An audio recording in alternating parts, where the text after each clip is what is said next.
దానికి చాలా చాలా థ్యాంక్ యూ సార్ అందరికీ. ఎందుకంటే మేము ఇక్కడ as a new management, Eluru management మాది, మేము ఇక్కడ న్యూ కావడంతో మాకు ఇప్పుడే ఇంట్రడక్షన్ అనేది స్టార్ట్ అయింది.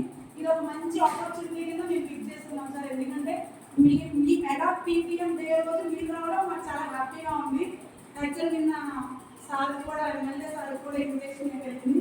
ఎమ్మెల్యే సార్ తరఫున మనకి ఎమ్మెల్యే సార్ గారు కూడా వచ్చారు. అలాగే మన పార్టీ ప్రెసిడెంట్ గారు, మేడం సార్ అందరూ రావడం జరిగింది. వచ్చినందుకు ఒక్కసారి సార్కి అందరికీ కూడా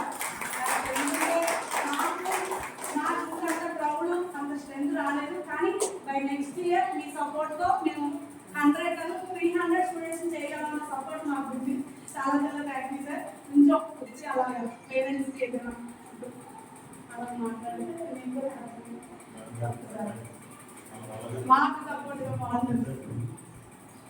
అమ్మాయి ఈరోజు జరుగుతున్న మన పేరెంట్స్ మీటింగ్, మెగా పేరెంట్స్ మీటింగ్కి వచ్చినటువంటి తల్లిదండ్రులకు మరియు విద్యార్థులకు మరియు స్కూల్ స్టాఫ్, నెక్స్ట్ మన అతిథులైనటువంటి మన గ్రామ నాయకులకు మరియు సచివాలయ స్టాఫ్కి అభినందనలమ్మ.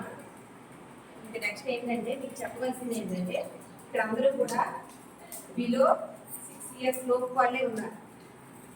ఈ 6 years లోపు వాళ్ళకి ముఖ్యంగా చెప్పవలసింది ఏంటంటే తల్లిదండ్రులకి పిల్లలకి చాక్లెట్స్, కుర్కురే ప్యాకెట్స్, లేస్, ఇట్లాంటి కేక్స్ ఇట్లాంటివన్నీ కూడా ఎక్కువగా మీరు వాళ్ళు అట్రాక్షన్ అయిపోతారు, మీరు ఇచ్చేస్తూ ఉంటారు. దీనివల్ల ఇద్దరుగా పాయిజన్ అయిపోయి వాళ్ళ బ్రెయిన్ కొంచెం చాలా వీక్గా ఉంటుంది. ఏంటంటే నెక్స్ట్ ఇంకొకటి ఫోన్స్ ఒకటి ఇవ్వడం అట్లాంటివన్నీ ఇక్కడి నుంచే స్టార్ట్ అవుతాయి అన్నమాట. కాబట్టి ఇప్పటి నుంచే కూడా మీరు పిల్లల్ని జాగ్రత్తగా చూసుకుంటూ వాళ్ళకి పుస్తకాల మీద నెక్స్ట్ రాయడము, అంటే పెన్ ఎలా పట్టుకోవడం, పెన్సిల్ ఎలా పట్టుకోవడం, తల్లిదండ్రులు ఎలా గౌరవించడం, నాన్నగారు, తాతగారు, అమ్మగారు అని చివర సంబోధన విషయాల్ని కొంచెం వాడు గుర్తుపెట్టుకునే విధంగా, నోట్ తిరిగే విధంగా చూడండి. నెక్స్ట్ ఇంకొక విషయం ఏంటంటే ఆధార్ అథెంటికేషన్ అడుగుతున్నారు పిల్లలకి. ఇప్పుడు ఆధార్ అథెంటికేషన్ అనేది అవసరం.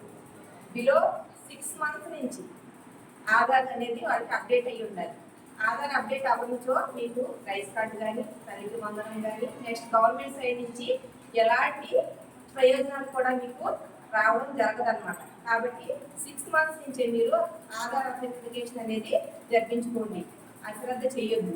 దానివల్ల ఏంటంటే సచివాలయంలో మీకు రోడ్డు అవ్వకపోవడం వల్ల మీ పిల్లలు ఇక్కడ మీరు ఉన్నారు, స్కూల్లో ఉంటున్నారు, చదువుతున్నారు, ఇక్కడనే ఉన్నారు. కానీ గవర్నమెంట్ యాక్ట్ ప్రకారం మిస్సింగ్ సిటిజన్ అంటే వీళ్ళు తప్పిపోయిన పిల్లల్లాగా మాకు కనిపిస్తున్నారు అనమాట. కాబట్టి బిలో 6 అంటే 6 నెలల్లోగానే మీరు సచివాలయంలో ఒక సెంటర్లో మీకు ఆధార్ సెంటర్స్ పెడుతున్నారు. దానికి అటెండ్ అయ్యి అలాంటి ఉపయోగకరమైనవి మీరు వినియోగించుకుంటారని ఆశిస్తున్నాను. నెక్స్ట్ ఇంకా వీళ్ళందరూ కూడా కొత్త వాళ్ళు, నేను ఇంతకుముందు బాగా విజిట్ చేసేదాన్ని. ఎందుకంటే ఇక్కడ మనకి ఆర్ఫన్ స్కూల్ అన్నమాట. అంటే ఇది సెమీ ఆర్ఫన్, ఆర్ఫన్స్ అంటే తల్లిదండ్రులు లేని పిల్లలది ఒక 9వ ఆర్గనైజేషన్. ఇక్కడ బైబిల్ కాలేజ్ ఒకటి ఆర్గనైజేషన్ ఉండేది. తల్లిదండ్రులు లేని పిల్లలు ఇక్కడ హాస్టల్లో కూడా చదువుతున్నారు. వాటికి ఎక్కువగా నేను మోటివేషన్ ఇచ్చేది ఏంటంటే వాడికి వైద్యపరంగా కానీ లేదా వాళ్ళ ఫెసిలిటీస్ పరంగా కానీ ఏమైనా ఇబ్బందులు ఉన్నట్లయితే కనుక మీరు సచివాలయం దగ్గరికి వచ్చారండి. నెక్స్ట్ గ్రామ నాయకులు ఉంటారు, వీళ్ళ దృష్టికి తీసుకురండి. మీకు ఎలాంటి ప్రాబ్లమ్స్ ఉన్నా కానీ సాల్వ్ చేయడానికి మేము ముందుంటామని మీ అందరికీ కూడా ఈ సభాముఖంగా తెలియజేస్తున్నామండి. ఇక్కడికి ఇచ్చేసినటువంటి మీ అందరికీ కూడా చాలా ధన్యవాదాలు. Thank you madam, thank you so much.